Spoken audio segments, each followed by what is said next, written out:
அனைவருக்கும் வணக்கம். நான் உங்கள் ஏஎல்பி ஜோதிடர் சதீஷ் பேசுகிறேன். 2024 வருடம் மார்ச் மாத பலன்கள் தனுசு ராசி, தனுசு லக்ன அன்பர்களுக்கு. மார்ச் மாதத்தை பொறுத்த வரைக்கும் தனுசு ராசிக்காரர்களுக்கு தாயின் உறவு அப்படிங்கிறது மனதுக்கு இனிமையாகவே இருக்கும். உங்களிடம் மிகவும் அன்பாக இந்த மாதம் நடந்து கொள்வார்கள். அதே போல் வருமானத்துக்காக நிறைய முயற்சிகளை இந்த மாதம் மேற்கொள்வீங்க. ஆனால் எதிர்பார்த்த ரிசல்ட்டுங்கிறது இந்த மாதத்தில் உங்களுக்கு பெருசாக இருக்காது. ஸோ என்னை பொறுத்த வரைக்கும் இந்த மாதத்தில் நீங்கள் பெரும் முயற்சிகள்லாம் பண்ணலாம் வேண்டாம். இந்த மாதத்தை தவிர்த்துருங்க. ஏன்னா இந்த மாதத்துடைய அமைப்பை பொறுத்த வரைக்கும் முயற்சி தான், உங்களுக்கு அலைச்சல் மட்டும்தான் மிச்சமாகும். ஸோ பெருசாக எதுவும் பண்ண வேண்டாம். முயற்சிக்கு உங்களுக்கு பலன் உடனடியாக கிடைக்காது. இந்த மாதத்தில் ட்ரை பண்ணிங்கன்னா பலன் உண்டு, ஆனால் உடனடியாக கிடைக்காது. கொஞ்சம் நாள் இழுத்து தான் அதற்கான பலன் உங்களுக்கு கிடைக்கும். சரிங்களா? அதே போல் குலதெய்வ வழிபாட்டுக்காக நீங்கள் வெளியூர் போய் அங்கே குலதெய்வத்துக்காக சில பொருளுதவி, பண உதவிகள் செய்வதற்கான வாய்ப்புகள் இருக்குது.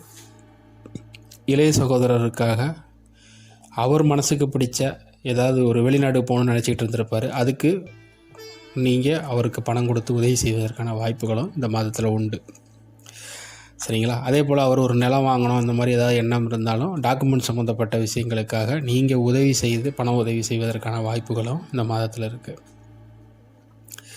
அதே போல் கவனமாக இன்னொன்று என்னென்னா, உங்களுடைய தம்பி தங்கைகளிடமும் சரி, உங்களுடைய அண்ணன் அக்கா, அதாவது மூத்த சகோதரி சகோதரர்களிடமும் உறவு நிலையில் கொஞ்சம் கவனமாக இருந்து கொள்ளுங்கள். அவங்க உங்கள் கூட சண்டையிடுவதற்கான சிறு அதாவது சமாதானப்படுத்தக்கூடிய சண்டைகள் தான் வரும். எதுக்கு பேசாமல் அமைதியாக இருந்துட்டிங்கன்னா நல்லது. நீங்கள் எதையாவது செய்ய போனீங்கன்னா தான் தேவையில்லாத பிரச்சனையாக வரும். அவங்க விஷயத்தில் தலையிடாமல் இருக்குது, அவ்வளோதான். அவங்களுக்காக, உங்கள் மூத்த சகோதரிகளுக்காக நீங்கள் ஒரு விஷயத்தை செய்ய போனீங்கன்னா அது உங்களுக்கு பிரச்சனையை கொடுக்கும். சரிங்களா? எதுவுமே கண்டுக்காதீங்க. நீங்கள் பாட்டுக்கு அமைதியாக இருங்க, உங்கள் வேலையை பாருங்கள். ஒருவேளை அவங்களே சண்டை எடுக்கிற மாதிரி கூப்பிட்டாலும் நீங்கள் கோவப்படாமல் அமைதியாக போயிருங்க. சரிங்களா? பொதுவாகவே சில உறவுகளில் சண்டை அப்படிங்கிறது ஒவ்வொரு மாதம் வந்துக்கிட்டு தான் இருக்கும். அதை நம்ம தான் டேக்கிள் பண்ணிட்டு போயிடணும், அவ்வளோதான். வேறு ஒன்றும் இல்லை. மருத்துவம் சார்ந்த விஷயங்களும் இருக்குது, அதையும் நீங்கள் கவனத்தில் வச்சுக்கணும். அவங்களுக்காக சில மருத்துவ செலவுகளும் செய்யக்கூடிய அமைப்புகளும் இந்த மாதத்தில் இருக்குது.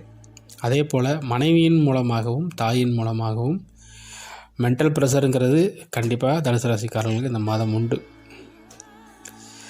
அதே போல் மனநிலை தான் உங்களுக்கு மிகப்பெரிய பிரச்சனையாக இருக்கும். வீட்டில் என்ன நடந்தால் அதை நீங்கள் மண்டையில் ஏற்றிக்கிட்டீங்க அப்படின்னா உங்களை யாராலும் காப்பாற்ற முடியாது. அப்படி ஒரு மனநிலைக்கு தள்ளப்படுவீர்கள். ஸோ மனநிலையை சமநிலையாக வைத்துக் கொள்ளுங்கள். வீட்டில் நடக்கிறது எல்லாத்தையுமே மண்டையில் ஏற்ற வேண்டாம். எதையுமே ஏற்றாதீங்க. எப்போயுமே ரொம்ப ஃப்ரீயாக விடுங்க. நடக்கிறது அதோட போக்கிலே ஏற்றுக்கோங்க, அவ்வளோதான். மண்டைக்குள்ளே போட்டு தேவையில்லாத கற்பனை உணர்வுகளுக்குள்ளே நீங்கள் ஆட்படக்கூடாது. அதான் ஃபஸ்ட்டு. சரிங்களா? தூக்கம் இல்லாமல் இந்த மாதம் கொஞ்சம் அவதிப்பட தான் செய்வீங்க. அதுக்கு காரணமும் உங்கள் மைண்ட் செட்டு தான். அதனால தான் இப்போயே சொல்லிடுறேன், நீங்கள் பெருசாக எடுத்துக்காமல் விட்டுட்டிங்கனாலே நல்ல தூக்கம் வந்துடும். எடுத்துக்கிட்டிங்கன்னா உங்களை தூக்கமெல்லாம் இந்த மாதம் பூராமே இம்சை தான். ஸோ அதே போல் மறைமுக பிரச்சனைகள் உண்டு. தெரியாத ஏதோ ஒருத்தர் மூலியமாகவும் உங்களுக்கு பிரச்சனைகள் வரும். ஸோ அதன் மூலியமாக நீங்கள் மென்டல் டார்ச்சர் அனுபவிக்கக்கூடிய தன்மை இருக்குது. ஸோ கவனமாக இருந்துக்கோங்க. அதே போல் தாயின் தந்தையினுடைய உறவு நிலை ரொம்ப நல்லாவே இருக்குது. அவர்கள் உங்களுக்கு அனுகூலமான அமைப்பில் தான் இருக்காங்க. மற்றபடி உங்களுக்கு நல்லா இருக்குது. உங்களுடைய தனிப்பட்ட ஜாதகத்திற்கு பலன் தெரிஞ்சுக்கணும்னு நினைக்கிறவங்க இந்த காணொலியில் இருக்கக்கூடிய தொலைபேசி எண்ணை அழைத்து அப்பாயின்மெண்ட் வாங்கி உங்களுக்கான பலன்களை தொலைபேசி மூலமாகவே அறிந்து கொள்ளலாம். விருப்பப்படுறவங்க கூப்பிடுங்க.